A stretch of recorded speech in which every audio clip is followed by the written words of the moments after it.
Hi, and thanks for logging on to the Daily DVAR Halacha. And here's a brand new halacha for you, and it is for Friday, March 27th, second day of Nissan. Okay, so I wanted to clarify a small point, something that we kind of brushed over quickly the other day, and that is what to do about the burning of the chametz this year during our strange coronavirus situation. I don't know how many other cities are like Baltimore, where we're located, but in Baltimore, the community has arranged for us each and every year to have a mass burning of all the chametz in one big parking lot. Happens to be where the Preakness is held, that famous horse race, and the firemen are there to oversee it to make sure that all the burning is done in one safe place, and they are there to oversee it to make sure that nothing goes wrong. And that's a lot better than everybody making backyard fires all over the place, which risks trouble, right? So that's how it was in Baltimore. I don't know if you had that in your city, but during this coronavirus situation, Baltimore and probably any other city that has large burning gatherings is not going to want to allow that this year because it risks spreading the virus.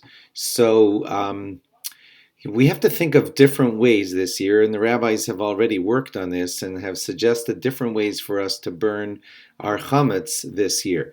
I guess easiest would be if you have a grill, a chametz grill at your house, an outdoor one, then just throw your bread into the chametz grill and burn it right there, and that's fine. And the fire department would be okay with that too, because after all, that's a grill. We're allowed to burn stuff in our grills. That would be fine. I personally don't use a grill, so like that won't work for me. So there is another solution. The solution of just doing your own burning on the sidewalk in front of your house or in your backyard. The fire department really frowns upon that because it's a risk of causing fire. So people should really try not to do it that way. But other solutions are to use small pieces of bread when you put out the 10 pieces of bread for your search, and and then when you have collected up the 10 pieces of bread that you hopefully find during your search, you put them in a bag and you save them till the burning in the morning. And then when the morning arrives, what you can do is one simple thing. Hold the bag and scrunch up from the outside, just crush the bag and get all of the 10 pieces of small pieces of bread that are inside of the bag all scrunched up into like powder. And then, according to some rabbis, you could just scatter it to the winds, not on your property. And that's kind of like pretty much getting rid of the chametz if it was all powdery and everything. Or another solution would be to flush it down the toilet. And when it's all powdered up like that and in teeny pieces, it will be no problem and it won't clog up anything. Do not take big batches of bread and flush them down your toilet. They will clog up your toilet. Lots and lots of situations will happen in the sewage systems, and they'll realize that the crazy Jews have poured hundreds of loaves of bread into the sewage and caused massive backups. That would be a great chilul Hashem, a desecration of God's name. So do not do that. Now, if you do have extra bread in your house that you have to get rid of, or the last bit of Cheerios that you didn't put with your sold stuff or whatever, so you could put it in your garbage can, but the problem is you're not allowed to own your chametz, you own your garbage cans, so the garbage cans are holding and making ownership over your bread, and that's a problem.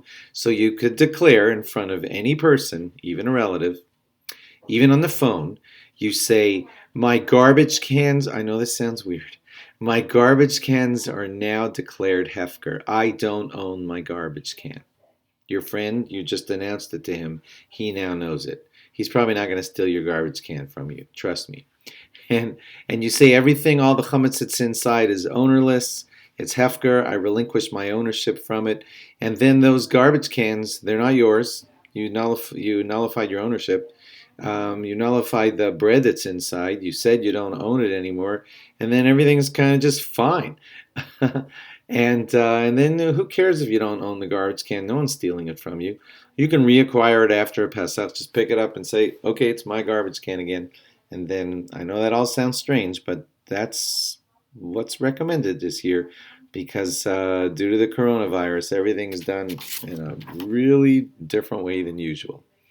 Thanks for logging on. Have a great Shabbos. Stay safe out there, everybody, and keep your social distancing. It's working with God's help. Keep repenting, because that's what God wants from us most. Have a repenting, meaningful, proper Shabbos, and enjoy the beauty of Shabbos. Probably won't be a lot of guests, but that can be okay. Look into yourselves, look into your family, get close with your family on these quiet Shabboses, and make it meaningful. And log on again on Sunday for more. Bye bye. Good Shabbos.